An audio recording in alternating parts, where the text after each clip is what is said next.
Hey, so tonight we're going to dive into what dating was like in the Victorian era. And trust me, if you think modern dating is complicated with all the apps and mixed signals, wait until you hear about the maze of etiquette books, chaperones, and social rules that govern every single interaction between men and women in the 1850s. We're talking about a time when even making eye contact had rules.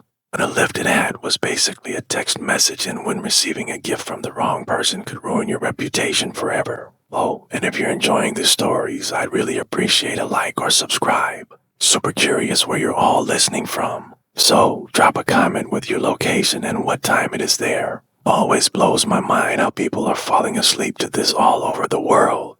Alright, find that cozy spot. Take a nice slow breath and just let your body sink into whatever you're lying on. We're heading back to 1855 London, and trust me, you're going to be real grateful for that mattress by the time we're done. The Victorians had a saying about making love, but it didn't mean what you think. Making love back then meant courtship, the art of wooing someone properly.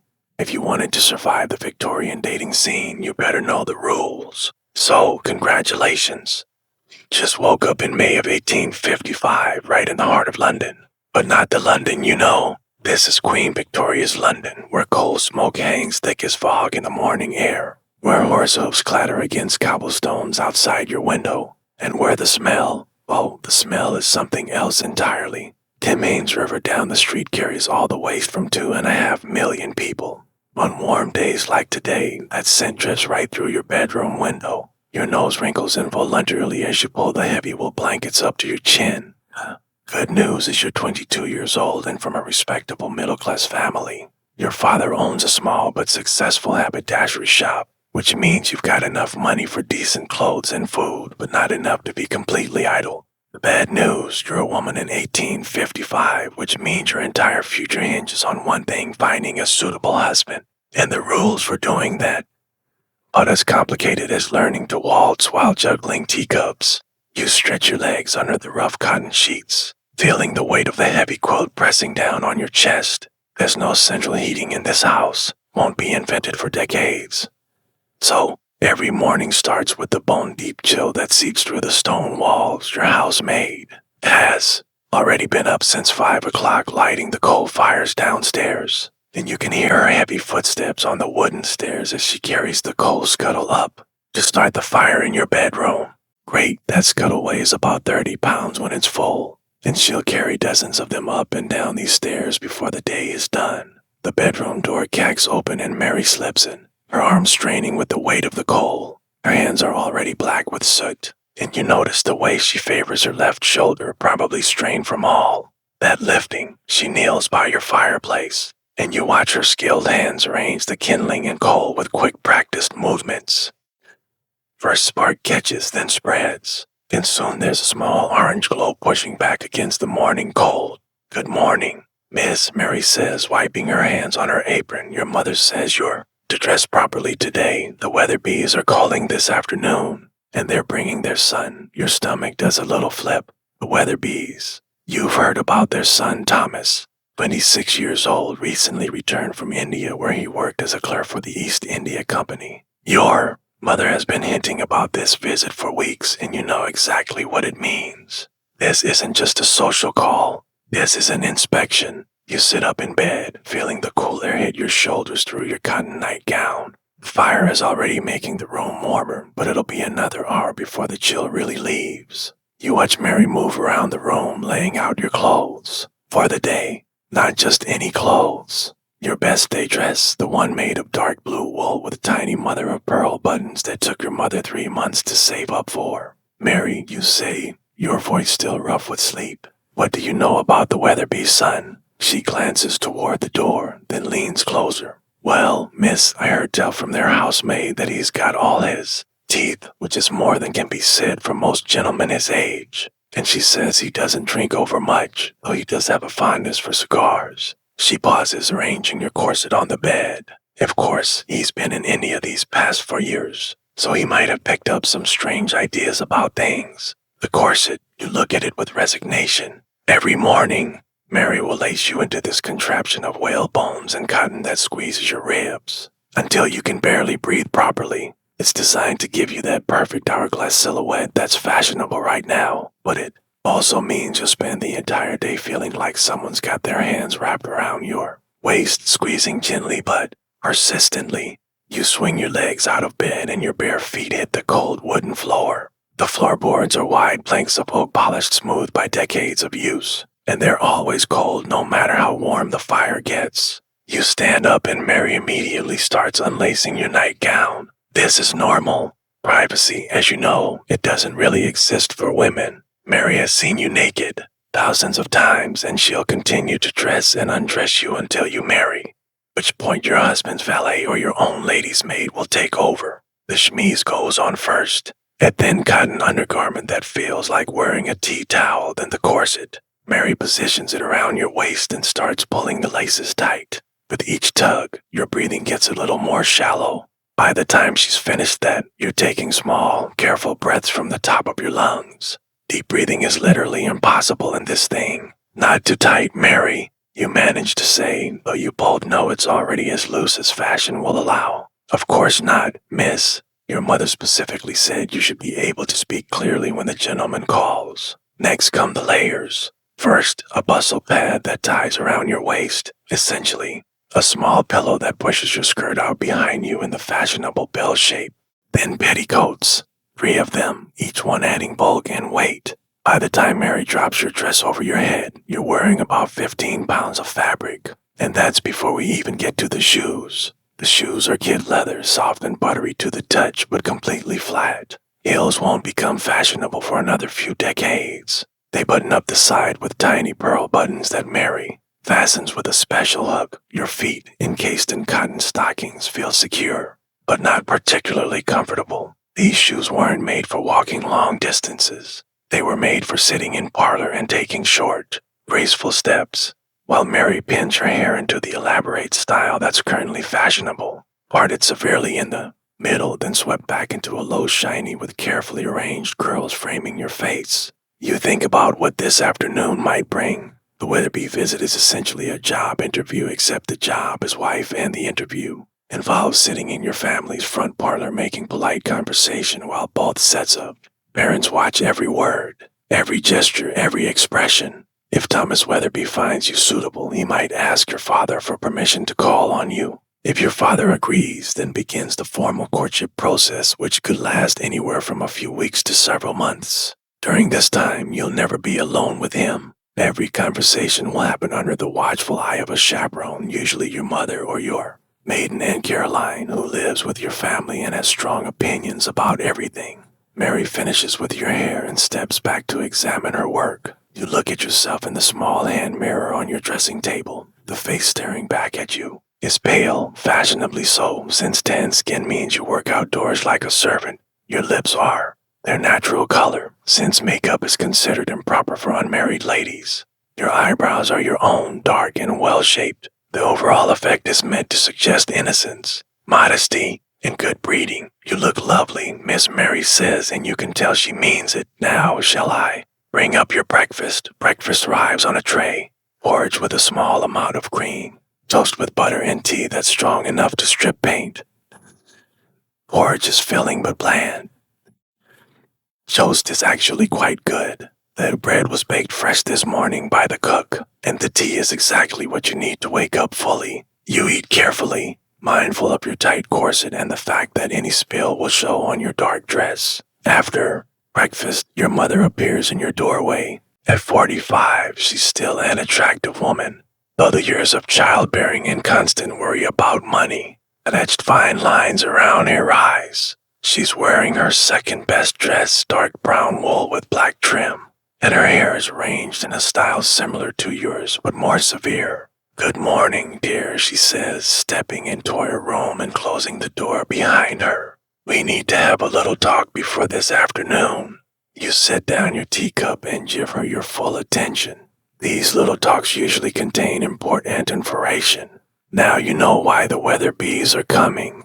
She begins settling herself on the edge of your Thomas needs a wife and you need a husband. It's a practical arrangement, but that doesn't mean it can't be a pleasant one if you both conduct yourselves properly. She pauses, smoothing her skirt. I've been corresponding with Mrs. Weatherby, and she's told me some things about her son that you should know. He's well educated. He has prospects for advancement in his company, and he's saved a considerable amount of money during his time in India. He's also, according to his mother, eager to settle down and start a family.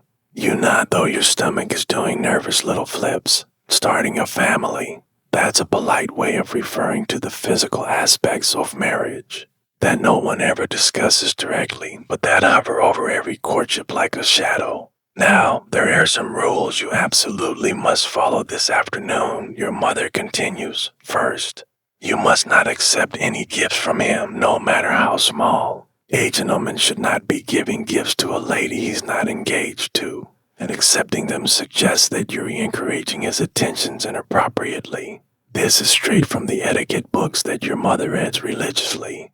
The Young Lady's Friend, published in 1837, specifies that one gift will lead to another and encouragement to offer their hearts to you. Second, you must not touch him in any way. No shaking hands unless he's formally introduced by your father. And even then, keep it brief. If he offers you his arm, you may take it lightly, but otherwise keep your hands folded in your lap. You think about how strange this must seem to young people today, where casual touching is so normal.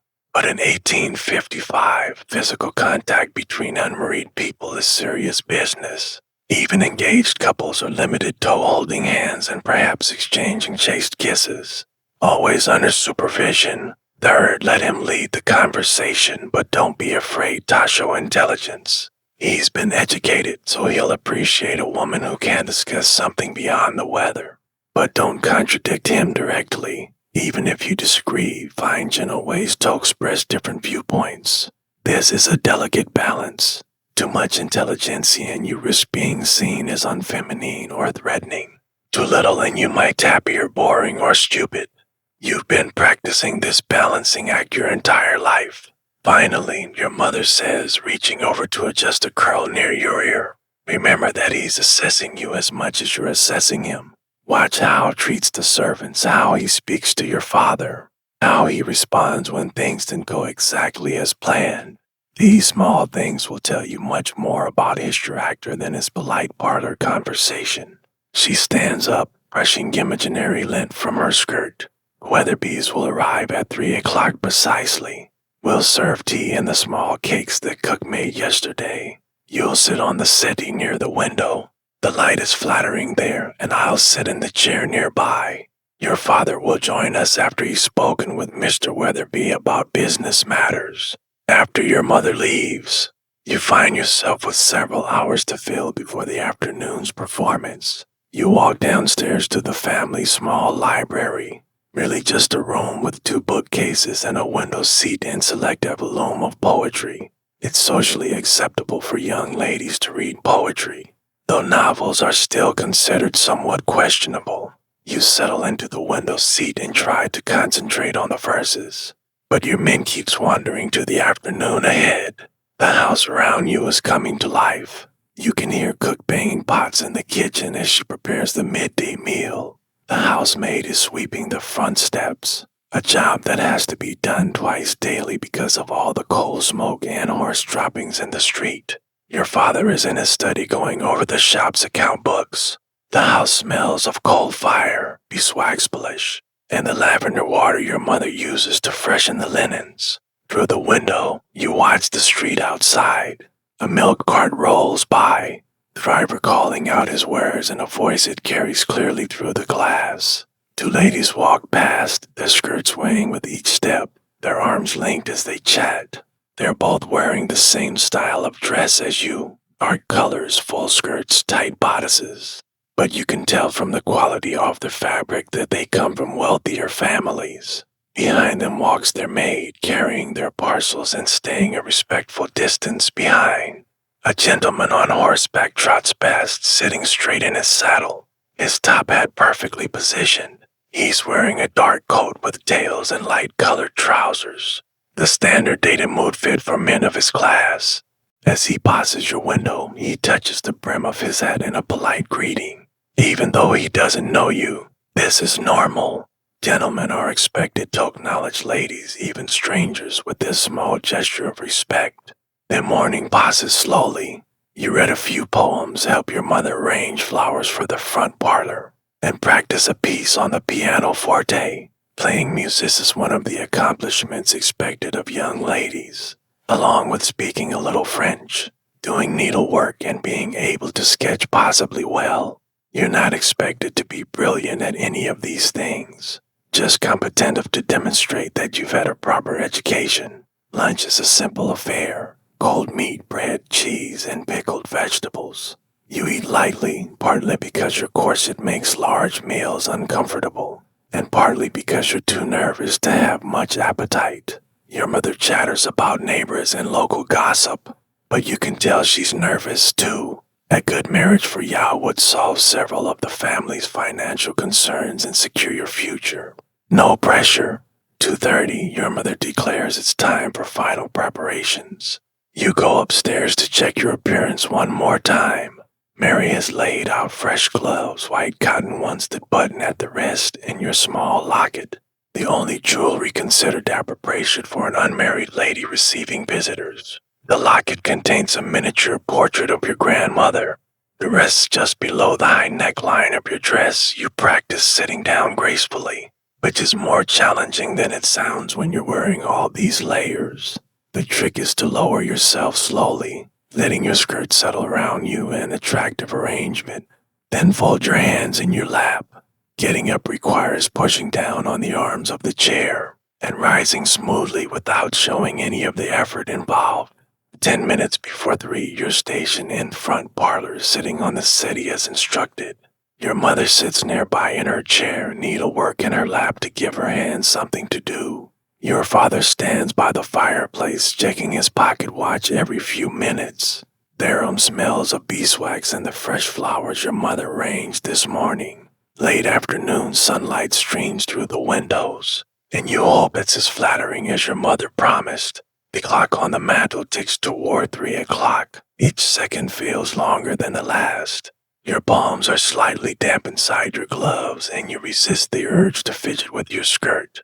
This is it, the beginning of what could be the rest of your life. At exactly 3 o'clock, there's a firm knock at the front door. Your father opens the front door, and you'll hear the low murmur of male voices in the entrance hall. Formal greetings, the aerosol of coats being removed, the sharp tap of walking sticks being placed in the umbrella stand, then footsteps approaching the parlor, and your heart hammers against the rigid stays of your corset. Mr. Weatherby enters first.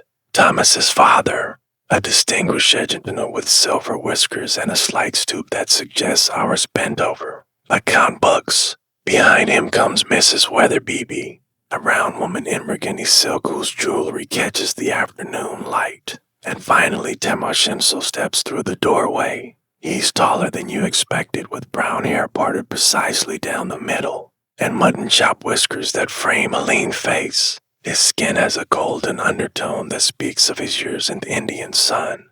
When he moves, there's a careful precision to his gestures that suggests military training. He's wearing a black frock coat that reaches his knees, gray trousers, a white shirt with a high collar that looks like it might strangle him. If he turns his head too quickly, Mr. and Mrs. Weatherby, your father says formally, "May I present my wife, Mrs. Hartwell, and my daughter, Miss Elena Hartwell." You rise from the settee slowly, gracefully, letting your skirt settle around you as you practiced 1,000 times. You offer a small curtsy, just a dip of your knees and a slight incline of your head. To deep would suggest you're of lower status. The shallow would appear disrespectful. Miss Hartwell, Mrs. Weatherby says warmly, "What a pleasure to finally meet you." Thomas has been quite eager for this introduction. Thomas steps forward and offers a brief bow. "Miss Hartwell." His voice is deeper than you expected, with just a hint of an accent you can't quite place. Perhaps picked up during his time overseas. "Mr. Weatherby," you reply, meeting his eyes briefly before lowering your gaze. Direct eye contact is acceptable for the initial greeting, but prolonged staring would be considered at prison. Everyone settles into their assigned positions like actors taking their marks on a stage. Thomas sits in the chair across from you, close enough for conversation, but far enough to maintain propriety.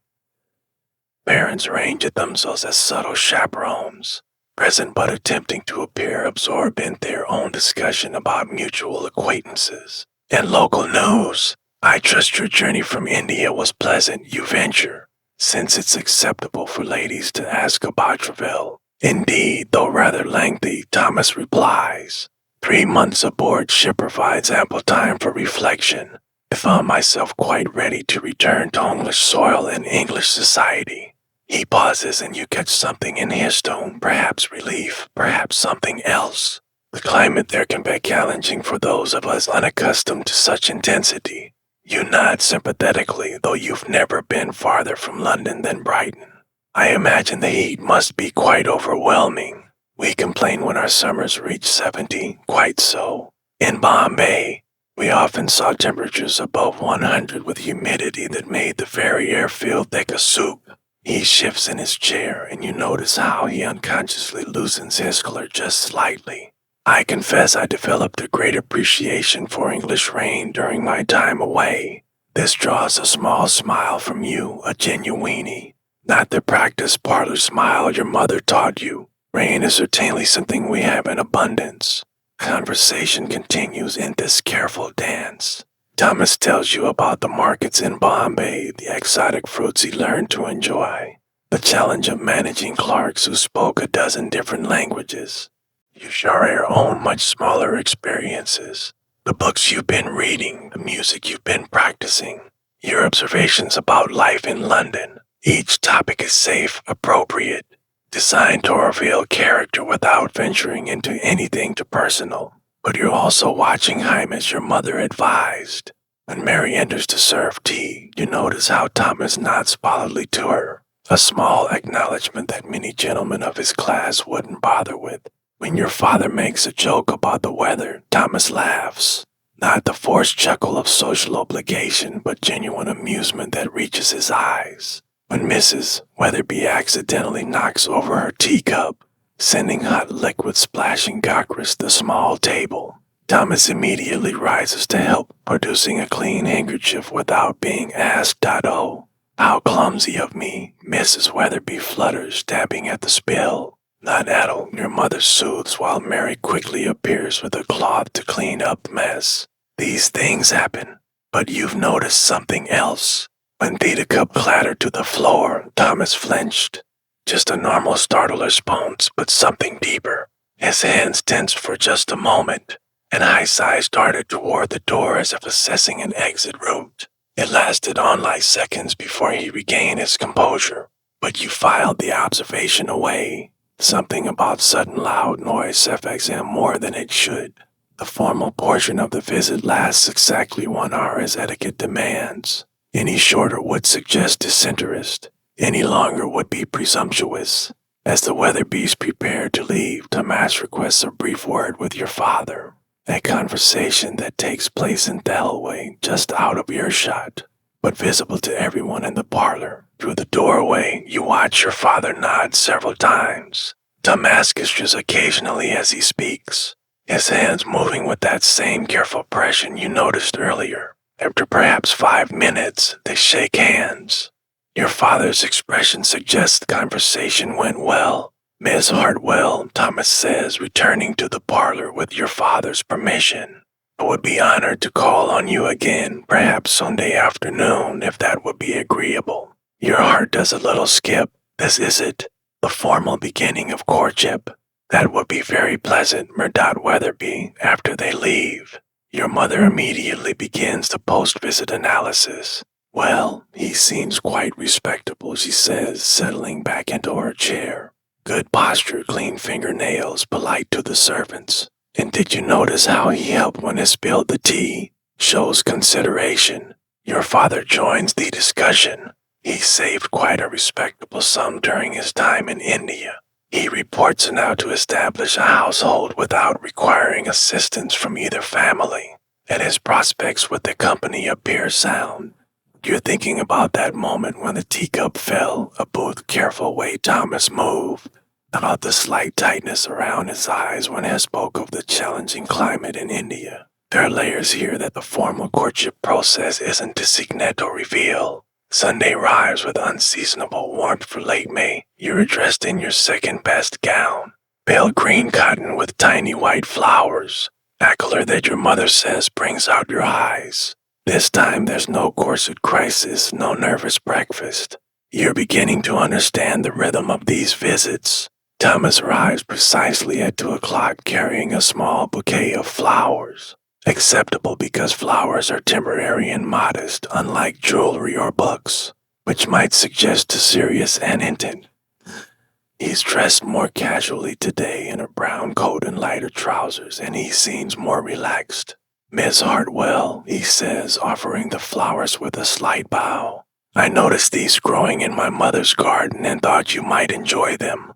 They're sweet peas, delicate purple and white blossoms that smell like springtime and innocence. As you take them, your gloved fingers brushes for just an instant, and you feel a small electric shock that has nothing to do with static from your wool dress. They're lovely, you say, burying your face in the fragrant petals don't hide the flush you feel rising in your cheeks. Sweet peas are my favorites. I hope they might be," he says. And there's something in his tone that suggests this choice wasn't as casual as he made it seem.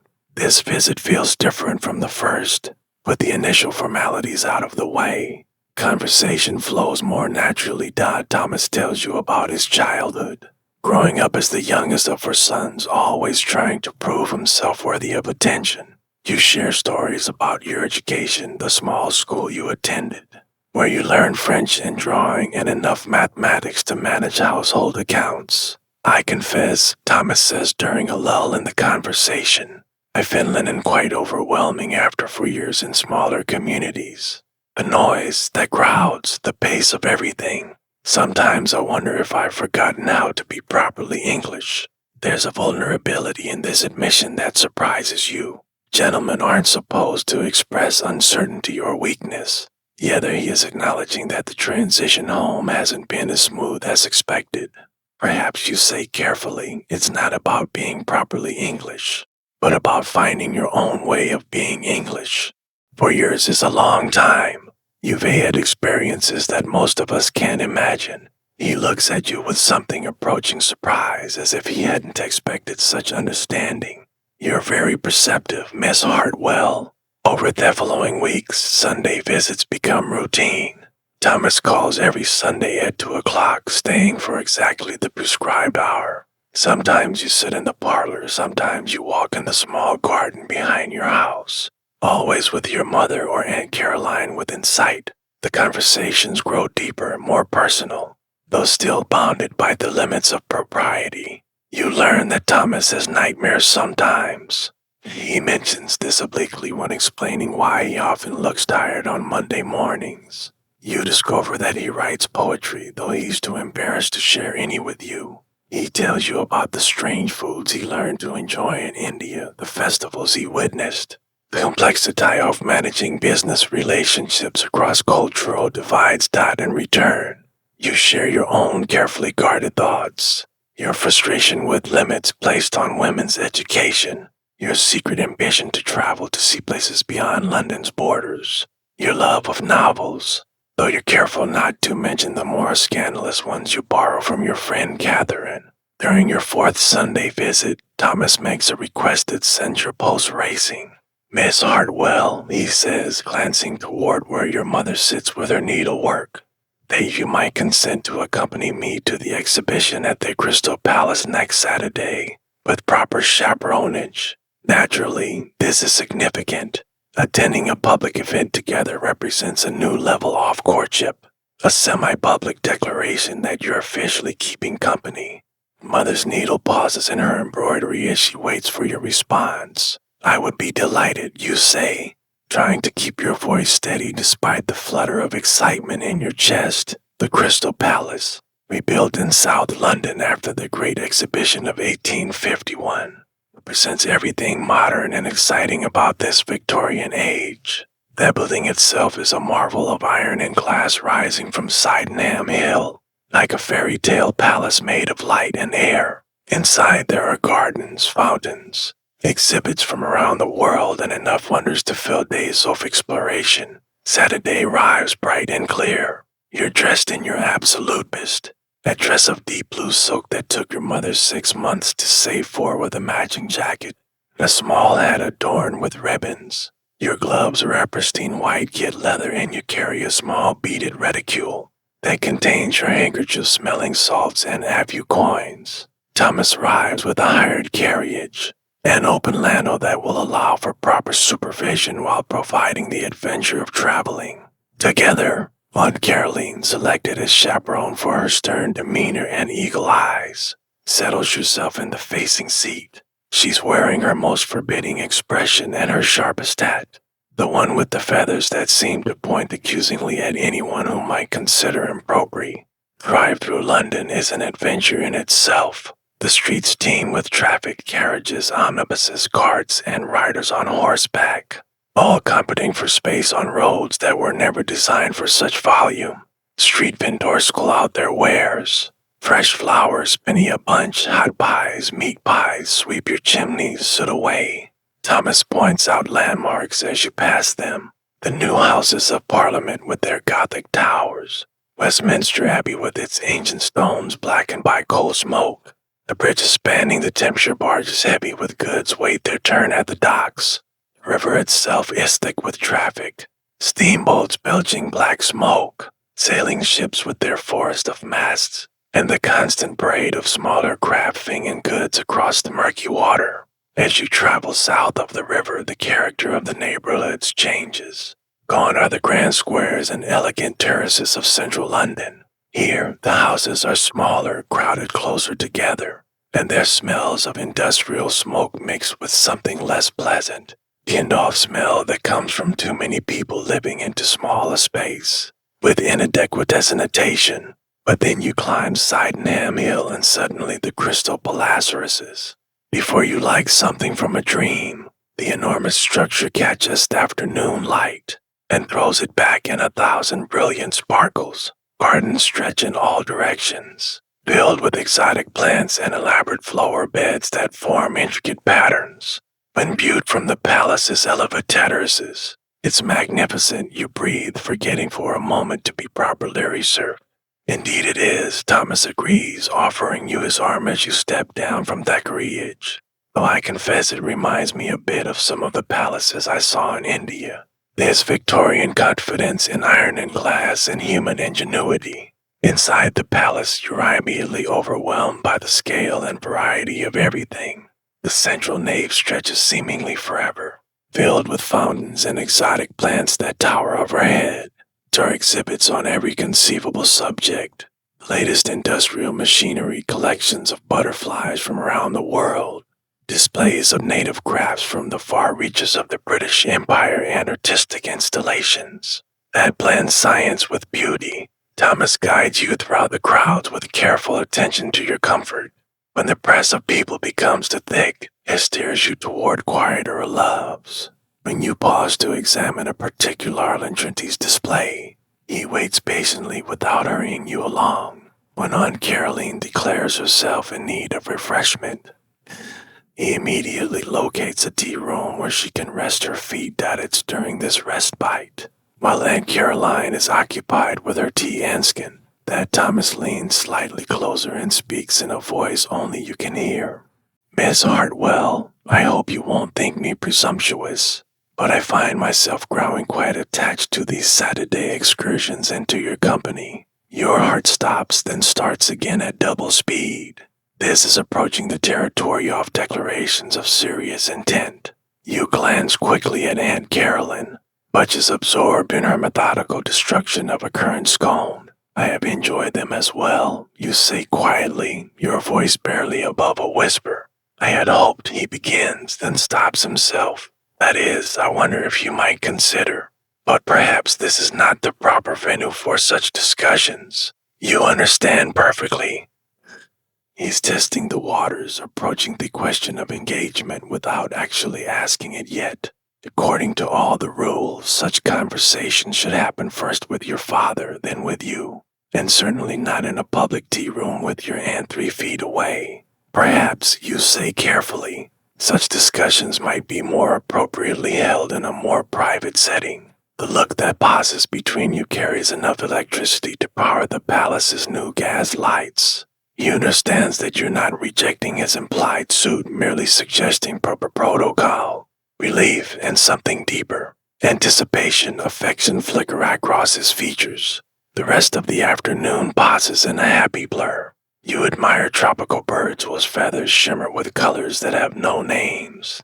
You watch demonstrations of new photographic techniques that can capture a person's image in mere minutes rather than hours. You sample exotic fruits whose flavors transport your fly to distant countries you'll likely never see, but underneath all the wonder and excitement, there's a deeper current running between you and Thomas, a sense of approaching change, of decisions that will reshape your entire future.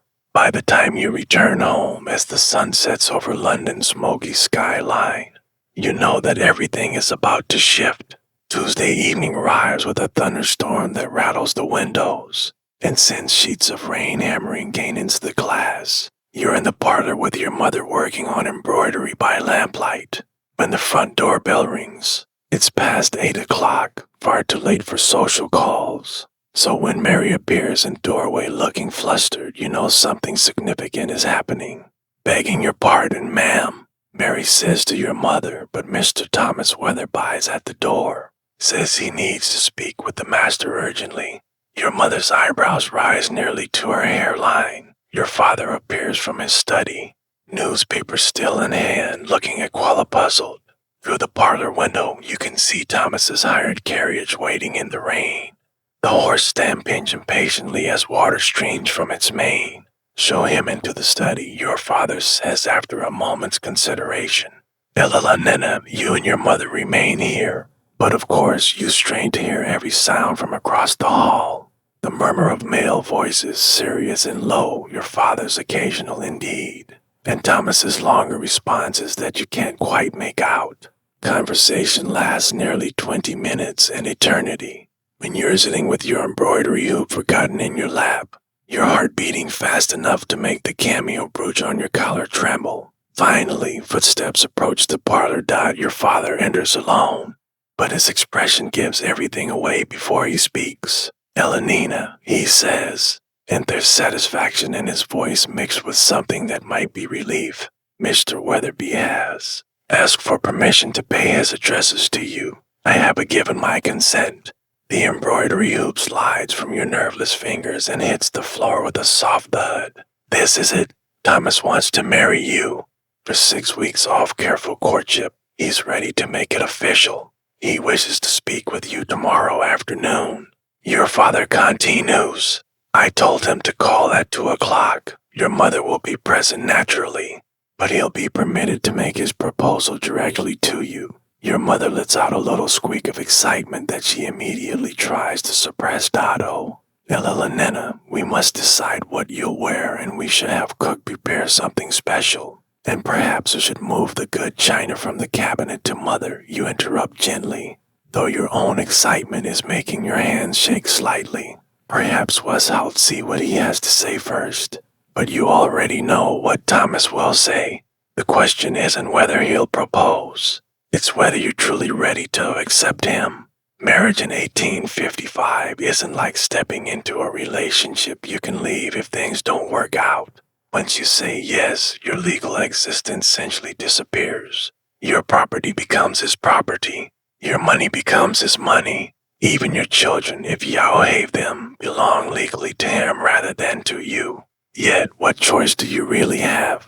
At 22, you're already approaching the age where people will start whispering about you being on the shelf. Your family can't afford to support you indefinitely, and Thomas seems kind, intelligent, and genuinely fond of you. In a world where many marriages are purely business arrangements, the prospect of affection feels like tremendous good fortune. Wednesday crawls by with agonizing slowness. You change clothes 3 times before settling on a dress of soft gray wool with violet trim. Serious enough, Tasha, you understand the gravity of the occasion, but pretty enough to remind Thomas why he's proposing in the first place. Your hair refuses to cooperate. Mary has to pin and repin the complicated braided style twice before it stays properly, at precisely 2 o'clock.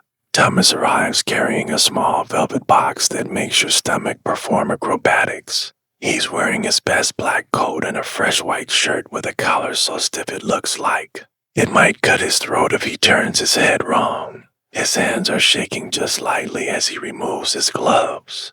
"Miss Hartwell," he says formally, though high sighs are warm.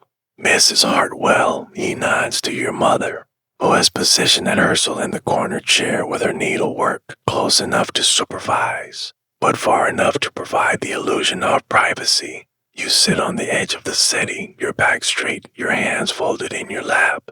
Thomas takes the chair across from you. The same arrangement as those first visits, but no, everything feels different. Electric vinyl. "Miss Hartwell," Thomas begins, then stops and takes a deep breath. "Nina, if I may, I have spoken with your father, and with your permission, I would like to speak directly to your heart. This is the moment when everything changes." You nod, not trusting your voice. "These past weeks off knowing you have been among the happiest of my life," he continues, his voice gaining confidence, "your intelligence, your kindness, your strength of character. All of these qualities have made me realize that I cannot imagine my future without you in it." He slides from his chair to one knee beside the settee, the velvet box now openly displayed in his hands. "Nina Hartwell, will you do me the tremendous honor of becoming my wife?" Ring inside the box is modest but beautiful, a small diamond surrounded by neat pearls set in yellow gold. It's not flashy or ostentatious, but it's clearly being chosen with care and represents a significant expense for a man in Thomas's position. "Yes," you whisper, then find your voice. "Yes, Thomas, I would be honored to accept." His relief is so obvious that you almost laugh. He takes your left hand in his, the first time you've touched without gloves, and slides the ring onto your fourth finger. His hands are warm and slightly rough, probably from his years overseas, and the touch sends a little shiver up your arm. "There," he says softly, "now it's official." From her corner, your mother makes a small sound that might be a suppressed sob of happiness.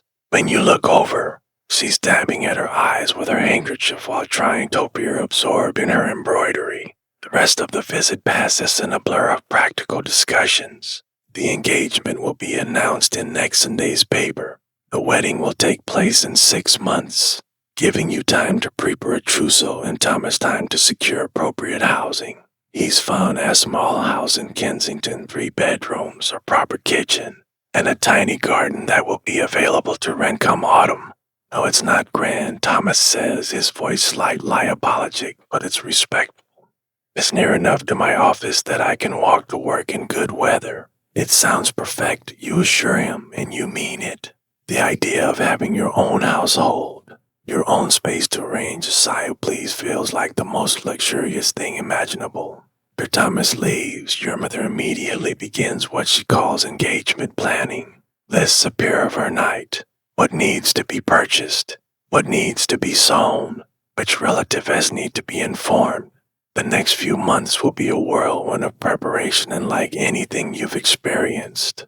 But first, there are the immediate changes that come with being officially engaged. Starting the very next Sunday, Thomas is permitted to take KO on unchaperoned walks. First time you step out together without your mother trailing behind. Feels like the most daring thing you've ever done. Y'all walk slowly through the small park near your house, your hand resting lightly on Thomas's arm, marveling at this new freedom. For the first time in your courtship, you can speak without measuring every word for its appropriateness under parental supervision. "I confess," Thomas says as you pause beside a fountain where children are sailing toy boats, "I've been terrified for weeks that you might refuse me." "Were you really?" you ask, surprised. "But surely you could tell that I enjoyed your visits." "Enjoyed them?" "Yes, but enjoyment and willingness to marry are quite different things." He adjusts his grip on his walking stick. "I know I'm not the most exciting prospect, No title, not great fortune, and I come with some complications from my time abroad. You think about those moments when loud noises made him flinch a booth careful way. He sometimes held himself as if expecting pain. Everyone has complications, Thomas. The important thing is whether two people can face them together. He stops walking and looks at you with an expression you can't quite read. You're very wise for someone so young. I'm not that young, you protest. 22 is quite grown up. Of course it is, he says quickly. I didn't mean to suggest that is. I sometimes feel much older than my 26 years. India has a way of aging a person. Over the following weeks, these unchaperoned walks become precious to both of you. Away from the formal constraints of regular visits, Thomas begins to reveal more of himself. He tells you about the fever that nearly killed him during his second year in Bombay, about the colleague who cheated him out of a promotion, about the overwhelming relief he felt when the ship carrying him home finally cleared the harbor. You share your own secrets in return. Your fear that you're not naturally maternal enough to be a good mother. Your frustration with the limitations preceding women's education. Your secret dream of learning to paint with real skill. Not just a watercolor dabbling considered appropriate for ladies. Perhaps Thomas suggests on the afternoon as you sit on a bench watching sparrows hop around your feet. You could take proper painting lessons after we're married. We won't be wealthy, but we should be comfortable enough for small luxuries. Casual way, he says, after we're married makes your stomach flutter. It's becoming real. This future air planning together, along with the walks come other new privileges. Thomas is now permitted to visit you in the front parlor without formal supervision, though he's still required to leave before nightfall.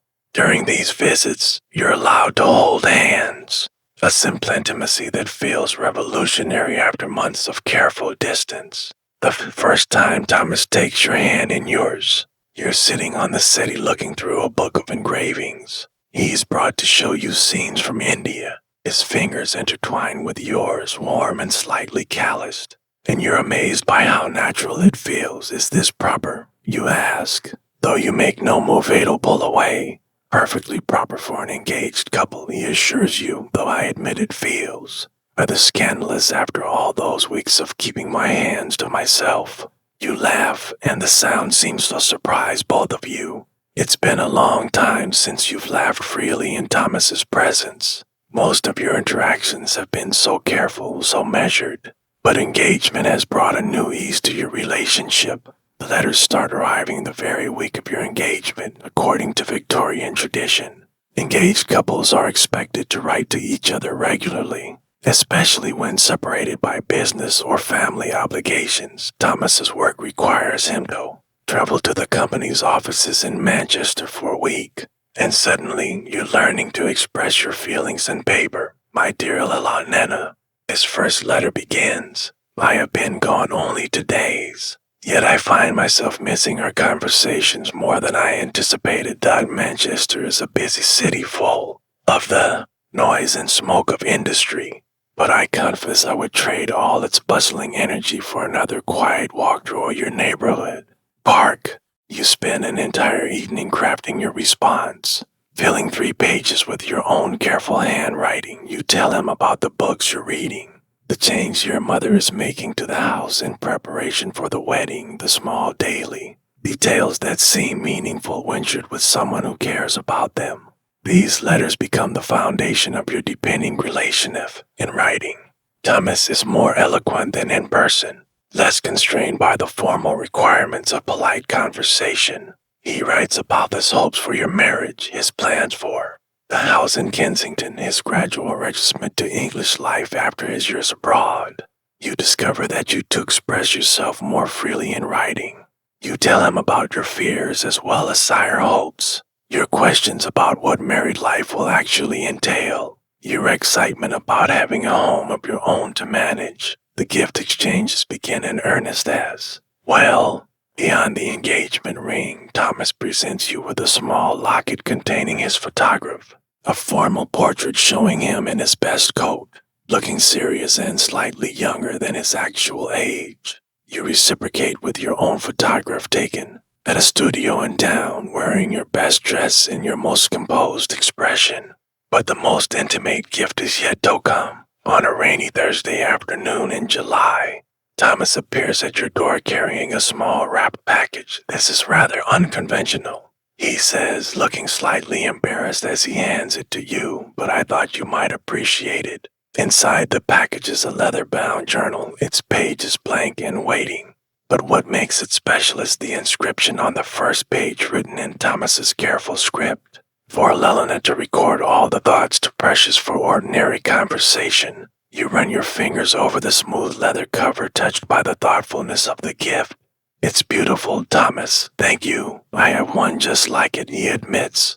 I thought perhaps we might both keep journals during our engagement, not to share, necessarily, but to help us think throughout all the changes ahead. At night, alone in your bedroom, you mark at first entry in your new journal. You write about the strange mixture of excitement and terror that comes with approaching marriage, about your growing affection for Thomas, about the overwhelming nature of all the decisions that need to be made. The summer passes in a blur of preparation and anticipation. Your mother drags you toneless fittings for your wedding dress, and the new clothes will form your married wardrobe. The dress itself is a confection of white silk and Brussels lace that cost more than your father's shop earns in 2 months, but it's considered essential for maintaining the family's social standing. You spend afternoons learning household management skills that your education had only touched on. Cook teaches you to plan meals and manage food budgets. Mary shows you the proper care of fine linens and the best methods for removing different types of stains. Your mother drills you on the social obligations you'll face as a married woman, which neighbors to call on, how to manage servants, the proper way to host a dinner party. But perhaps the most important education comes from the married women in your family and social circle. Your Aunt Margaret, who has been married for 15 years, takes you aside for a series of conversations that no one else seems willing to have. Marriage, she tells you bluntly, is not like the novels make it seem. There will be wonderful moments, certainly, but there will also be difficult ones. Your husband will have moods you don't understand.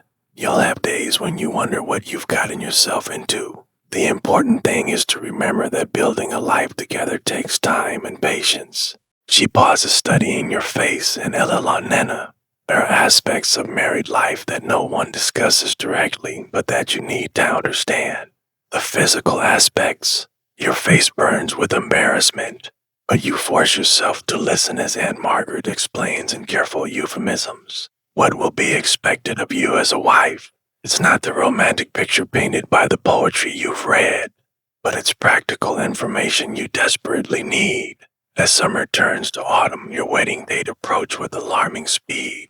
The house in Kensington has been secured, and Thomas takes you to see it on a crisp September afternoon. It's smaller than your familiar home, but bright and cheerful, with large windows that let in plenty of light and a garden just big enough for a small vegetable patch. The kitchen is modern, Thomas points out, opening cabinets to show off the built-in storage. And there's a proper range for cooking, not just an open half.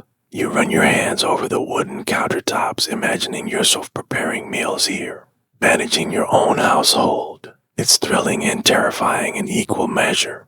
It's perfect, you tell him, and mean it. This will be your domain, your responsibility, your home. 2 weeks before the wedding, Thomas makes an unusual request. He asks if you would consider cutting a lock of your hair for him to keep, a token that will be with him always. It's a common custom among engaged couples, but still feels incredibly intimate. You sit in front of your dressing table mirror while Mary carefully cuts a small section of hair from behind your ear where it won't be missed. The dark strands feel silky and alive in your palm as you wrap them in tissue paper. For Thomas, you tell Mary as you seal the packet, a piece of meat to carry with him. In return, Thomas presents you with a lock of his own hair, already carefully preserved in a small silver locket. Something of mine to keep close to your heart, he says simply. The week before your wedding arrives with a flurry of final preparations. Relatives descend upon your house like a friendly invasion. The wedding dress hangs in your wardrobe like a beautiful ghost of your future self. Your trousseau, the collection of clothes, linens, and household items you'll bring to your marriage. Veils to a large trunks that sit at the foot of your bed. Thomas calls every day now, sometimes twice, to check on arrangements and simply to see you. The formal distance of early courtship has given way to genuine affection and comfortable companionship. You find yourself looking forward to married life not just as an inevitable step, but as an adventure you want to share with this particular man. On the Thursday before your Saturday wedding, Thomas takes your hands in the parlor and looks at you seriously. Elila Nena, he says, I want you to know that whatever challenges we face as husband and wife, I will always strive to be worthy of the trust you're placing in me. I will strive to be worthy of yours, you reply, meaning every word. Outside, London bustles with its usual energy. Carriages clattering past, vendors calling their wares. That constant hum of a city that never quite stops moving. But in this moment, in your family's parlor with your hand in Thomas's, the future feels both certain and full of wonderful possibilities. Saturday morning arrives gray and drizzling. Kind of London weather that makes everything look like a watercolor painting, left out in their hand. You wake before dawn in your childhood bedroom for the last time, listening to the familiar sounds of the house stirring to life around you. Cook is already banging pots in the kitchen 3 floors below, and you can hear your father's heavy footsteps as he passes the library, probably rehearsing the speech he'll give at the wedding breakfast. Your wedding dress hangs on the wardrobe door like a luminous ghost, the white silk and lace catching what little light filters through the rain-streaked windows. In a few hours, you'll put it on and become Mrs. Thomas Weatherby, trading your identity as Elila Nena Hartwell for an entirely new existence. Mary appears with your breakfast tray, but the usual porridge has been replaced with delicate toast points and weak tea. Your mother's concession to the likelihood that your nervous stomach won't tolerate anything heavier. Your hand shakes slightly as Sayo lifts the teacup, and you notice Mary watching you with something between excitement and sympathy. Nervous, miss, she asks softly as she begins laying out your undergarments. Terrified, you admit, then immediately feel guilty for the confession. Young ladies are supposed to approach marriage with joy and anticipation, not gut-churning fear. But Mary just nods knowingly. That's natural, miss. My sister said the same thing on her wedding morning. Said she felt like she was about to jump off a cliff without knowing what was at bedtime. The comparison doesn't exactly reassure you, but there's something comforting about knowing that other women have felt this same mixture of excitement and panic. Your mother bustles in shortly after breakfast, already dressed in her best gown of deep purple silk, a color that shows her status as mother of the bride while remaining appropriately subdued. Behind her comes Aunt Caroline, your cousine Margaret, and Mrs. Patterson from next door, all armed with pins and ribbons and strong opinions about how your hair should be arranged. The process of getting dressed takes nearly 3 hours. First, the chemise, thin cotton that feels like nothing against your skin. Then the corset laced tighter than usual to give you that perfect silhouette for your wedding gown. Today, Mary pulls the laces until you can barely draw a full breath, but you don't protest. On your wedding day, discomfort is expected in service off-body. Bustle comes next, larger than your everyday one, and designed to support the massive train of your wedding dress. 3 crinolines follow, each one adding volume and weight until you feel like you're wearing a small tent. By the time the actual dress lies over your head, you're already tired from the sheer physical effort of carrying all these layers. But when Mary fastens the final pearl button and steps back, their reflection in your mirror takes your breath away. The woman looking back at you is elegant, sophisticated, beautiful in a way that your everyday self never manages to achieve. The dress transforms Shayo into someone worthy of a proper Victorian wedding. Your hair has been arranged in an elaborate style with white silk flowers woven through the braids, and curls, a delicate veil of Brussels lace borrowed from your grandmother's wedding ensemble, cascades from a small tiara that catches the lamplight. Your only jewelry is Tomas' engagement ring and a simple strand of pearls that belong to your mother. You look like an angel, your mother whispers, and there are tears in her eyes that she's trying very hard not to let fall. Carriage ride to St. George's Church feels both endless and far too short.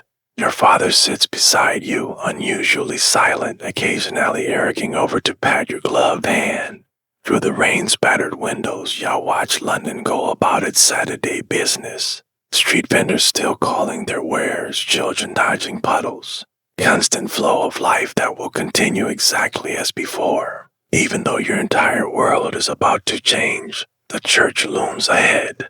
Its stone facade darkened by years of coal smoke, but still impressive in its Gothic grandeur. Carriages line the street outside, and you can see wedding guests hurrying through the rain, their umbrellas creating a forest of black silk. Your father helps you from the carriage, careful not to step on your train, and suddenly you're standing in the church vestibule with rain drumming on the roof overhead, and the scent of wet wool and old stone filling your nostrils. Through the heavy oak doors, you can hear the murmur of voices as guests take their seats. "Ready, my dear?" Your father asks, offering you his arm.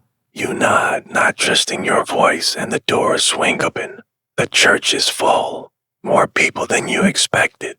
Faces, both familiar and strange, turn toward you with that peculiar mixture of curiosity and sentimentality that weddings inspire. Candles flicker in the gray morning light, casting dancing shadows on the stone walls. The organist begins the processional, and suddenly you're walking down the aisle on your father's arm, your train rustling behind you like autumn leaves. But all you can see is Thomas standing at the altar in his best black coat, with his hands clasped behind his back. When your eyes meet his, Esme's, not the formal social smile you've grown accustomed to, but something warmer and more personal. Something that says this isn't a performance or a social obligation, but the beginning of something real between the two of you. The ceremony itself passes in a blur of ancient words and ritual responses. You hear yourself reminding to love, honor, and obey, to cleave unto Thomas, forsaking all others, to accept him as your wedded husband until death parts you. The weight of these vows settles around your shoulders like a heavy cloak. But when Thomas slips his mother's gold wedding band onto your finger, his hands are steady and warm. "I now pronounce you man and wife," the rector declares, and suddenly it's official. You are married. You belong to Thomas now, legally and socially and in every way that matters to Victorian society. Yes, Thomas gives you his brief and just deed, appropriate for a church full of witnesses. But you feel the promise of more. Intimate moments in the gentle pressure of his lips against yours when you turn to face the congregation as Mr. and Mrs. Weatherby. The world looks slightly different than it did an hour ago.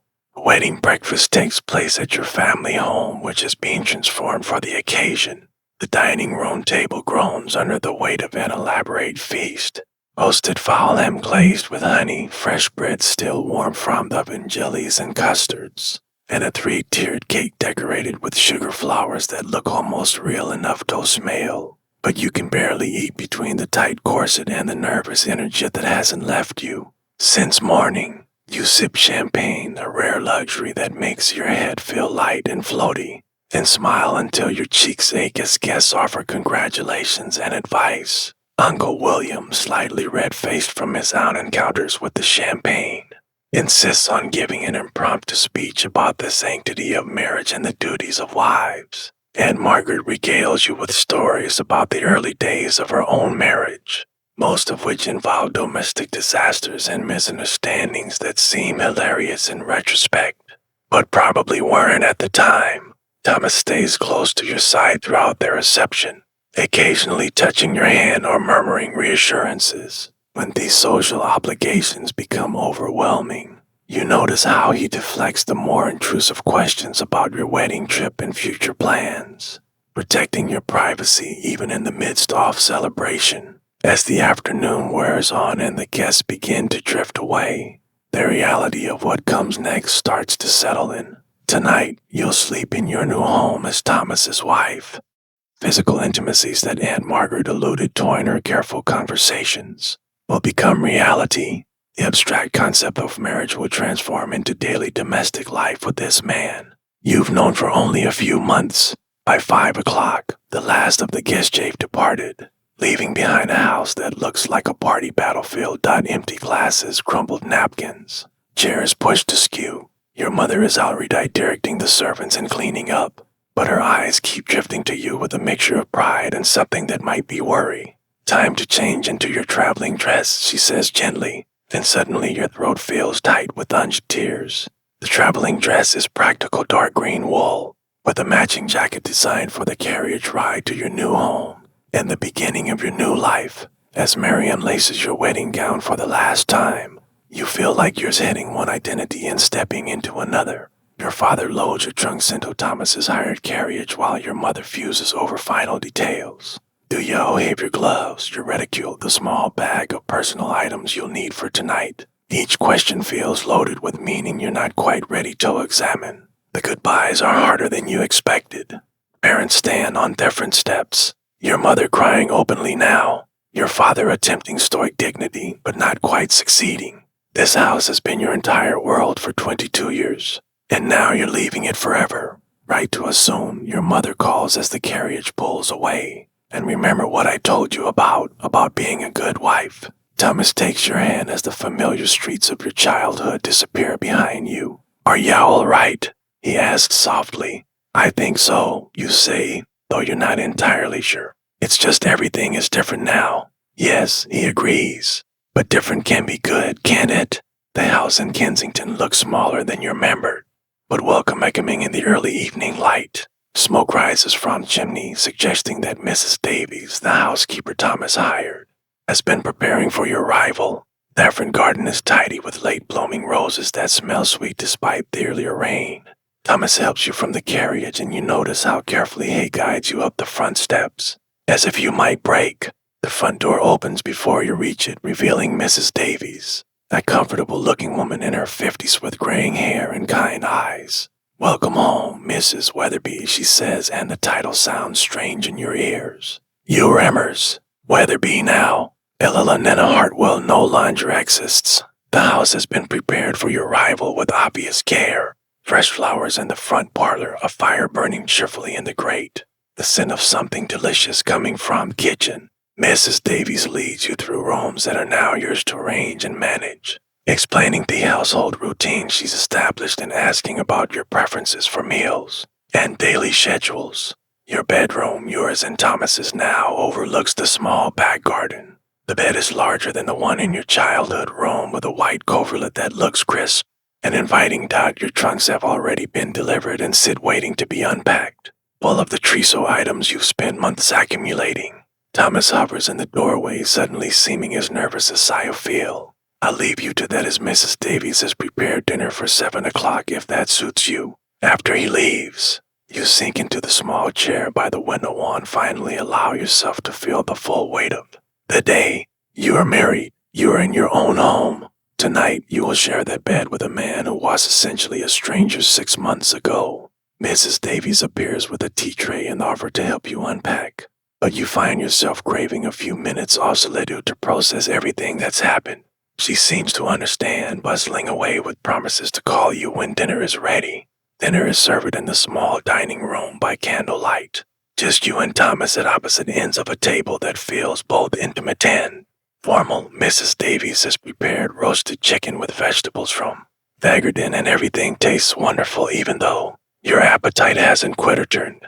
Thomas tells you about the arrangements he's made for your first week of marriage. No visitors, no social obligations, just time for the two of you to adjust to living together. He's taken leave from his office, an unusual step that shows how seriously he's taking this transition. I thought we might spend tomorrow arranging the books in the library, he suggests over the custard dessert, and perhaps you'd like to see the kitchen properly to discuss meal planning with Mrs. Davies. These mundane domestic details feel both overwhelming and reassuring. This is what marriage actually is, not the romance of novels or the drama of wedding ceremonies, but the daily business of sharing a life with another person.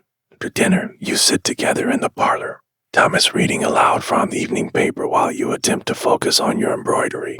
But the domestic tranquility feels fragile, underpinned by your awareness of what's expected to happen when you retire for the night. At 9 o'clock, Mrs. Davies appears to bank the fires and secure the house for the evening. She bids you both good night with a meaningful look that makes your cheeks burn, and suddenly you're alone with your husband in your new home. Elena, Thomas says softly, setting aside his paper. I want you to know that as I understand, this is all very new for you. We needn't that there's no pressure for anything to happen quickly. His consideration touches you deeply even as it highlights the strangeness of your situation. You know each other well enough to feel genuine affection, but not well enough to navigate intimate physical relationship with awkwardness. Thank you, you whisper. That means a great deal to me. When you finally go upstairs together, Thomas shows you the small dressing room where he'll change into his night clothes, giving you privacy to prepare for bed. Alone in the bedroom, you trade your traveling dress for the fine cotton nightgown that was part of your trousseau, then sit at the dressing table to brush your hair. In the mirror, you watch yourself performing this nightly ritual in a new setting. The woman looking back at you is the same as always, but everything around her has changed. This is your room now, your mirror, your bed, your life. When Thomas returns, wearing a cotton nightshirt and dressing gown, you're sitting on the edge of the bed, feeling shy and uncertain. He moves carefully, respectfully, settling on the other side of the bed with space between you. Elena, he says quietly, I'm in what I said downstairs. We have our whole lives to figure this out together. You turn to look at him in the dim light from the bedside candle. His hair is slightly mussed, his face serious but kind. This is your husband. This gentle, patient man is yours now, and you are his. I know, you say, and I'm grateful for your patience. He reaches across the space between you and takes your hand. The same gesture that felt so revolutionary during your engagement now carrying even deeper meaning. We're going to be all right, aren't we? He asks, and you hear the uncertainty beneath his confidence. Yes, you say, and find that you actually believe it. We're going to be all right. First days of marriage pass in a blur of domestic adjustment and small discoveries. You learn that Thomas likes his coffee strong and black, that he hums unconsciously while shaving. That he sometimes talks in his sleep, usually numbers and dates from his work accounts. He discovers that you're not naturally early to rise, that you have strong opinions about how books should be organized, and that you make the most beautiful flower arrangements he's ever seen. Mrs. Davies proves invaluable in helping you establish your role as mistress of the household. She teaches you to plan menus that balance nutrition with budget, to manage household accounts, to oversee the cleaning and maintenance schedules. It's more complex than you expected, running even a small household, but deeply satisfying in ways Sayo hadn't anticipated. You write your first letter as a married woman to your parents, describing your new home and your settling in process. The signature, your daughter Elena Weatherby, looks strange on the page, but less strange each time you write it. Tomas returns to work after a week, leaving you alone in the house with Mrs. Davies and your own thoughts. The solitude feels both liberating and slightly overwhelming. For the first time in your life, you're responsible for structuring your own days without parents or teachers, or social obligations to guide you. You spend the morning rearranging the parlor furniture to better catch the light from the windows. After lunch, you walk to the nearby shops to introduce yourself to the local merchants as Mrs. Weatherby of Elm Street. The baker, the grocer, the fishmonger, all treat you with the respect due to a respectable married woman, and you begin to understand the social weight that comes with your new status. When Thomas returns that evening, you've prepared dinner yourself. A simple meal, but one you've cooked with your own hands in your own kitchen. A pride on his face when you yodel him makes the effort worthwhile. You're turning into quite the housewife, he says, and there's admiration in his voice that makes your heart flutter. I'm learning, you reply. Mrs. Davies is a patient teacher. As weeks pass, you settle into the rhythm of married life. Thomas leaves for his office each morning after breakfast, returning in the evening with stories about his colleagues and the challenges of adjusting to English business practices after his years abroad. You fill your days with household management correspondence with family and friends, and the slowly developing social obligations that come with your new status as a married woman. The physical intimacy that seemed so daunting on your wedding night develops gradually, naturally. As you grow more comfortable with each other, Thomas is patient and gentle, and you discover that the mysterious aspects of marriage no one discusses directly are not as frightening as you'd imagined. Your first dinner party as a married couple takes place 6 weeks after your wedding. 3 other couples from the neighborhood, carefully chosen for their respectability and social compatibility. You spend days planning the menu with Mrs. Davies, polishing the good china, arranging flowers throughout the house. The evening goes well, conversation flows, the food is praised. You receive several compliments on your hostessing skills. To the guests leave, you and Thomas sit in the parlor, feeling the satisfaction of a successful social debut. You were magnificent tonight, Thomas tells you, loosening his collar after hours of formal politeness. I was so proud watching you manage everything so gracefully. Were you really, you ask, still glowing from the evening's success? Absolutely. Going to be a wonderful addition to Kensington society. As autumn deepens into winter, you realize that you successfully made the transition from daughter to wife, from girl to woman. Fears that seemed so overwhelming on your wedding morning have mostly faded, replaced by the comfortable routine of shared domestic life. You still miss your family home sometimes, still feel occasionally overwhelmed by the responsibilities of running your own household. But you've also discovered joys you hadn't anticipated. The satisfaction of greeting a home that reflects your own tastes. The pleasure of having time to pursue interests like painting and music without parental oversight. The deepening affection between you and Thomas as you navigate daily life together. One snowy December evening, as you sit by the fire with your embroidery while Thomas reads his newspaper, you realize how completely your life is transformed in just a few months. The nervous girl awaited in her parents' parlor for Thomas Weatherby's first visit. Seems like a different person inwardly. Thomas, you say softly, setting aside your needlework. H.M. He looks up from his paper, lamplight catching the cold flecks in his brown eyes. I just wanted to say I'm happy, truly happy. His smile spread slowly across his face, transforming his serious expression into something warm and boyish. So am I, my dear. So am I outside. London sleeps under its blanket of snow. But inside your small house in Kensington, you built something precious together. A life that is entirely your own. Spring arrives early in 1856, bringing with it the kind of soft warmth that makes London's buildings look almost beautiful. You are in your garden, kneeling among the emerging daffodils, the dirt under your fingernails and sunshine warming your shoulders through your cotton-work dress. This is a freedom you never had as an unmarried woman. The simple pleasure of getting your hands dirty in your own soil. Thomas finds you there when he returns from work, looking delighted rather than scandalized by your disheveled appearance. You look like you've been wrestling with the earth and winning, he says, settling beside you on the small wooden bench he built last month. Roses needed pruning, and Mrs. Davies mentioned that the vegetable patch could use attention. You explain, wiping your hands on the old apron you've started wearing for garden work. I discovered I rather enjoy it. This isn't of the unexpected joys of married life. The freedom to develop interests that might have been considered unsuitable for an unmarried lady. Your painting has improved dramatically now that you can hire a proper teacher, rather than relying on the superficial instruction deemed appropriate for young ladies. You started reading novels that would have been forbidden in your parents' house, discussing them with Thomas over dinner like intellectual equals. I have news, Thomas says, settling back against the bench with the satisfied expression of a man bringing home good tidings. Peterson is retiring at the end of the year, and I'm being considered for his position. It would mean a substantial increase in salary. Your heart skips with excitement. Peterson's position would make Thomas a senior clerk with real responsibility and prospects for further advancement. More importantly, it would provide the financial security to start thinking about expanding your little household. Thomas, that's wonderful. Do you think you'll get it? The manager seemed encouraging, he says, trying to contain his optimism but not quite succeeding. He mentioned that my experience in India gives me advantages over the other candidates. Over dinner that evening, you discuss what Peterson's position might mean for your future. A larger house, perhaps with room for the children you both want. The ability to hire additional help from Mrs. Davies. Maybe even a small carriage of your own instead of relying on hired vehicles for longer journeys.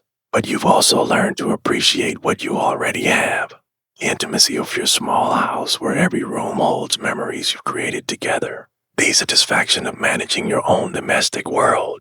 Wade Thomas's face lights up when he comes home to find y'all waiting with stories about your day. Your first wedding anniversary approaches in the autumn, and you find yourself marveling at how completely your life is transformed.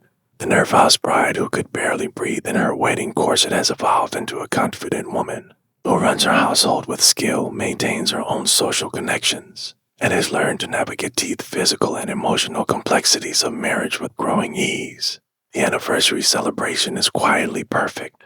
Dinner at home with your best china and flowers from your own garden, followed by an evening at the theater to see a comedy that leaves you both laughing until your sides ache. Toward walking home through thick-lit streets with your hand tucked securely in Thomas's arm, you realize that somewhere along the way, love has grown from the careful affection of your engagement into something deeper and more sustaining. Do you ever think about how it met? You ask as you pause under a street lamp to admire the golden light it casts on the autumn leaves. Thomas admits, I remember thinking you looked terrified that first afternoon. I was worried you might faint. I waster I fied. You laugh. I'd never spoken to a man I wasn't related to without my mother hovering 3 feet away. And there you were asking about my reading and actually listening to the answers. You were the first woman I'd met who spoke to me like I was a person rather than a potential husband. He says, his voice growing more serious. Most of the other young ladies I was introduced to seemed more interested in my prospects than in me. This honesty is another gift of marriage. The ability to speak frankly about feelings and experience that social convention would never have allowed during courtship.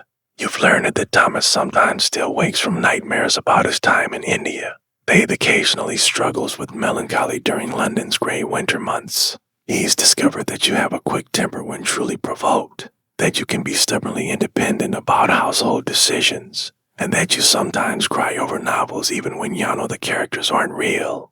These imperfections, rather than diminishing your affection, have somehow deepened it.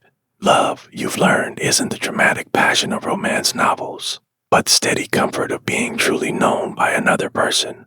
Winter brings unexpected challenges when Thomas falls ill with a fever that keeps him bedridden for nearly 2 weeks.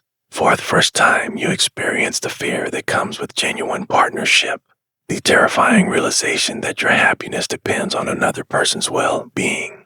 You nurse him yourself, despite Mrs. Davis's offers to take over the more unpleasant aspects of sick care. You sit beside his bed reading Gallowed when he's awake, checking his temperature throughout the night, preparing the special broths and taints that the doctor recommends. When the fever finally breaks and Thomas's eyes focus clearly on your face for the first time in days, you understand something fundamental about the vows you spoke in that flower-filled church. Hello, wife, he whispers, his voice still, but unmistakably himself again.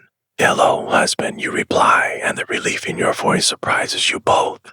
His recovery is slow but steady, and during the long afternoons when he's well enough to sit up, but not strong enough for normal activities, you spend hours talking about things you've never discussed before, your childhood fears and dreams, his experiences during the voyage to India, the homesickness that nearly overwhelmed him during his first months abroad, the different futures y'all would imagine before you met each other. I used to think I might remain unmarried, you confess one gray February afternoon as you sit beside his chair mending one of his shirts. Become one of those independent women who travel and write books and scandal the neighbors. You still could, Thomas says quietly, write books. I mean, you have intelligent observations about everything you read. The suggestion startles you. Writing books is something respectable women simply don't do, except for moral instruction or children's stories. But the idea plants itself in your mind like a seed waiting for the right conditions to grow. When spring returns, it brings Thomas's promotion and the salary increase that comes with it.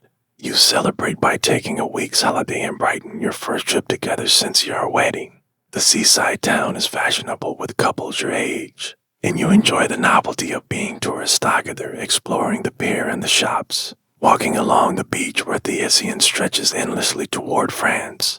It's during this holiday that you realize you're probably expecting your first child. The signs are still subtle. A slight queasiness in the mornings, unusual fatigue, a sensitivity to certain smells that you've never experienced before. You decide to wait until you're certain before telling Thomas, but the possibility adds a golden edge to everything you see and oh. Back in London, Dr. Matthews confirms your suspicions with a kind-off gentle congratulations that doctors reserve. For respectable married women, you're approximately 2 months along. He estimates, which means the baby will arrive sometime in early winter. Late evening, you break the news to Thomas over dinner, watching his face transform from confusion to understanding to joy so pure. It makes your throat tight with emotion. Baby, he says as if testing the words. Our baby. Baby, you confirm, and suddenly you're both crying and laughing at the same time. That pregnancy changes everything and nothing simultaneously. Your daily routine is constant much as before, but now every decision is made with consideration for the child growing inside you. Mrs. Davies begins preparing the small room next to your bedroom as a nursery. Thomas becomes almost comical and protective, insisting on carrying anything heavier than a teacup and worrying whenever you're out of his sight. For more than an hour, your mother visits more frequently now, full of advice about managing pregnancy and preparing for motherhood.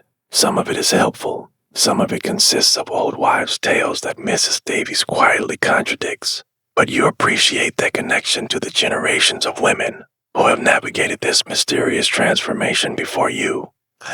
Physical changes are gradual at first, then increasingly obvious as summer progresses. Your dresses require careful alteration to accommodate your expanding waist.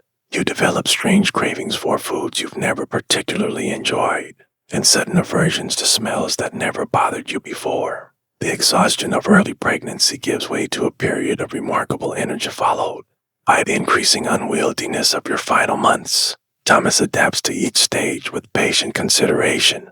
When you can no longer bend over to tend your garden, headaches over the weeding and watering. When walking becomes uncomfortable, Hezekiah's quiet evenings at home rather than social visits. When you become too allergic to comfortable share your usual chair in the parlor. He immediately purchases a wider one designated specifically for your changing needs. You're being ridiculously constant. You tell him one October evening as he helps you settle into your new chair with cushions arranged. Just saw him being appropriately considerate. He corrects, creating a human being that seems to merit some extra attention. The baby arrives on a snowy December morning, 3 days after your second wedding anniversary. Labor is long and difficult, but when Dr. Matthews finally places your daughter in your arms, pain becomes irrelevant. She's perfectly formed and remarkably alert with Thomas's brown eyes and what promises to be your stubborn chin. She's beautiful, Thomas whispers, settling carefully beside you on the bed to get his first close look at his daughter. She looks just like you. She looks like herself, you say, marveling at the tiny fingers that grip yours with surprising strength. Hello, little one. We've been waiting for you. You name her Charlotte after the author whose novels you've grown to love, despite their scandalous reputation. Charlotte Weatherby, a name that sounds both proper and slight like adventures, which seems fitting for a daughter who arrived during a blizzard, with obvious opinions about the timing. First months of motherhood are exhausting in ways you never anticipated. Charlotte proves to be a adamant baby who sleeps fitfully and nurses frequently. Mrs. Davies hires her niece Sarah to help with the additional laundry and cleaning, but much of the responsibility falls to you. Tomas helps as much as Victorian convention allows, taking over the night feedings when possible and entertaining Charlotte. While you rest during the afternoons, I had no idea babies were such tyrants. You confessed to Thomas one morning after a particularly difficult night. Has very strong opinions for Samine who can't even hold her head up properly. She's definitely your daughter, he replies with a grin that suggests this is a compliment rather than criticism. As Charlotte grows from demanding exuberant to alert infant to curious toddler, your household settles into new rhythms. Thomas's career continues to advance. Peterson's position has led to additional responsibilities and the promise of further promotion. You started writing in earnest, beginning with articles for women's magazines about household management and child rearing, then gradually moving toward more ambitious projects. Your second child, James, arrives when Charlotte is 2 years old, followed 18 months later by little Mary, the house in Kensington, once perfectly adequate for 2 people. becomes delightfully chaotic with 3 small children and the additional staff needed to manage them. By your 5th wedding anniversary, you become pillars of your small community. Thomas serves on the church vestry and the local school board. You organize charitable events for poor mothers and children, drawing on your own experience to advocate for practical assistance. Rather than more lectures, your dinner parties are known for their lively conversation and excellent food.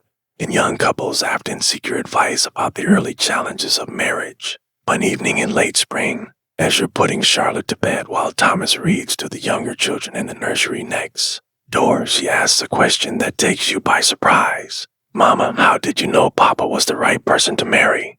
You pause in your brushing of her dark curls, considering how to explain the complex process of Victorian courtship to a 5-year-old. "Well, darling, we spent time getting to know each other very carefully. We talked about important things and discovered that we enjoyed each other's company. But how did you know he would be a good papa?" This is more difficult to answer. The Thomas who courted you so formally was kind and considerate, but you had no way of knowing he would become the father who builds elaborate dollhouses for his daughters and teaches his son to identify every type of tree in the park. "I suppose I didn't know for certain," you admit, "but I knew he was gentle and honest and that he cared about other people's feelings. Those seemed like qualities that would make someone a good father as well as a good husband." As Charlotte falls asleep, you find Thomas in the parlor with a book, but he sets it aside when you settle beside him on the sofa. "You purchased to accommodate your growing family. Charlotte asked me how I knew you would be a good father," you tell him. "And what did you say?" "That I recognize the qualities that matter: kindness, honesty, consideration for others." You pause, studying his face in the lamplight. "I was right, wasn't I?" "I hope so," he says quietly. "I certainly try to be." As your children grow and your marriage deepens, you often think about the elaborate social machinery that brought you and Thomas together. The etiquette books with their rigid rules, the chaperones who supervised every interaction, the formal dances off courtship that seem almost quaint in retrospect. Yet somehow, despite all those constraints and conventions, something real and lasting emerged. 2 people who might never have met in different circumstances found each other and built a life together. Not that dramatic passion of romantic novels, but something more sustainable. Partnership based on mutual respect, shared values, and the kind of affection that grows stronger rather than weaker over time. On quiet evenings when the children are asleep and the house is peaceful around you, you and Thomas still sit together reading or talking about the day's events. Conversation flows as easily as it did during those early walks in the park, but now it's enriched by years of shared experience seeing common purpose. "Do you ever wonder what would have happened if we hadn't met?" You ask him one such evening looking up from the letter you're writing to your cousin in Scotland. "Sometimes," he admits, "though I can't imagine it clearly anymore. This life with you and the children feels like the only real possibility. The world around you is changing rapidly. Railways have revolutionized travel, making it possible to visit distant relatives in hours rather than days. Gaslighting is becoming common in better neighborhoods, pushing back the darkness that once defined winter evenings. Photography is growing more sophisticated, allowing families to preserve images of their children at every stage of growth. But the fundamental rhythms of domestic life remain constant. Children still need to be fed and clothed uneducated. Households still require management and care. Marriages still depend on daily kindness and consideration between partners who have chosen to link their fates together. Looking back on your journey from nervous young woman to confident wife and mother, you're struck by how the elaborate social structures of Victorian courtship, for all thy rigidity and artificiality, served an important purpose. They provided a framework within which two relative strangers could evaluate each other's character and compatibility before making a commitment that would shape the rest of their lives. The constraints that once seemed so oppressive, the constant supervision, the formal rules of interaction, the careful progression from acquaintance to engagement created a space for gradual discovery. You and Thomas learned to know each other's minds before you shared physical intimacy, to appreciate each other's characters before you committed to a shared future. Modern young people, you suspect, might find such restrictions impossible to tolerate, but there was something to be said for the patience those conventions enforced. Careful building of relationship on a foundation of mutual respect and understanding. As you blow out the lamp and prepare to join Thomas upstairs, you'll feel a deep gratitude for the peculiar social machinery that brought you together. Without those etiquette books and chaperones, without the formal structure of calling hours and supervised walks, you might never have discovered that the serious young man from India and the nervous young woman from London could create something beautiful together. Your story began with a knock at the door on a spring afternoon in 1855, when two carefully dressed people sat in a flower-filled parlor and tried to determine whether they could build a life together. It continues now in a house full of children's laughter and the comfortable silence of a couple who have learned to be truly at home with each other.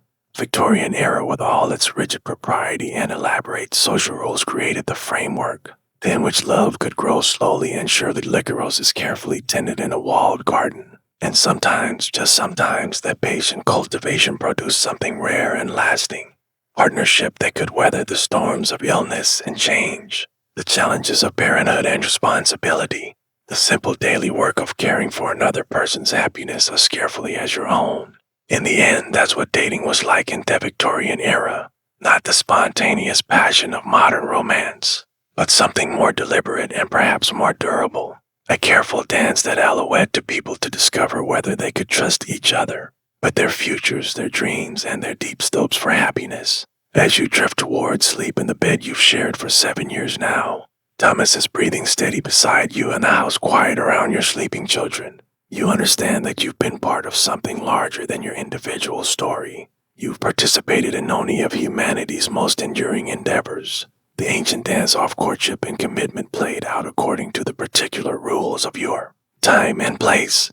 The world will continue to change and future generations will find their own ways of discovering love and building families. But the fundamental human longing for connection, for partnership, for someone to share the joys and sorrows of life that will remain constant, no matter how dramatically the social conventions have.